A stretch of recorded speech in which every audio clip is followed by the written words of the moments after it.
महानगरपालिकेच्या 2026च्या निवडणुकीसाठी भारतीय जनता पार्टीचे उमेदवार प्रभाग क्रमांक 9 मधील पूनम जितेंद्र शिरसाट, संजय जाधव, दिनेश पोद्दार, प्रदीप बैरागी या चारही उमेदवारांची यशवंतनगर साखररोड येथील हनुमान मंदिराला नारळ फोडून प्रचार रॅली काढण्यात आली। यावेळी भारतीय जनता पक्षाचे पदाधिकारी, कार्यकर्ते व मतदार नागरिक मोठ्या संख्येने प्रचार रॅलीत सहभागी झाले होते।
जितेंद्र शिरसाट, मी प्रभाग क्रमांक 9 मधून उमेदवारी लढत आहे भारतीय जनता पार्टीकडून।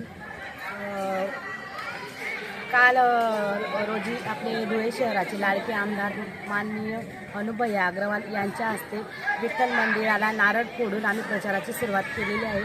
आज देखील यशवंतनगर येथे हनुमान मंदिराला मान देऊन तिथे आम्ही प्रचाराचा नारळ फोडला आहे। आपले जोशी गोंधळी समाजाचे बंशीभाऊ यांच्या नेतृत्वात रॅलीचं नियोजन केलं होतं। आम्ही भारतीय जनता पार्टीकडून प्रभाग क्रमांक 9 मध्ये मी पूनम जितेंद्र शिरसाट, संजय जाधव सर, दिनेश पोद्दार सर, तसेच आपले प्रदीप बैरागी आम्ही 4 जण भारतीय जनता पार्टीकडून उमेदवारी करत आहे। आम्हाला जनतेला एकच सांगू इच्छितो आम्ही, तर आम्हाला संधी जर दिली तुम्ही तर आपल्या जे प्रभागातील प्रामुख्याने जे राहतात आपले मूलभूत गरजा जसे स्लम एरियामध्ये झोपडपट्टीमध्ये शौचालय असतील, गटारी असतील, नाले असतील, लाईट असतील यांची आम्ही सगळ्यात आधी आम्ही ते कामं करणार आहे। एकदा जनतेने प्रभाग क्रमांक 9 मधून जनतेने आम्हाला संधी दिली पाहिजे। आम्ही 4 उमेदवाराकडून आम्ही जनतेला सांगू इच्छितो की आम्ही सगळे उमेदवारांना 15 जानेवारी रोजी कमळ समोरील बटन दाबून प्रचंड मतांनी विजयी करा। जय हिंद, जय महाराष्ट्र।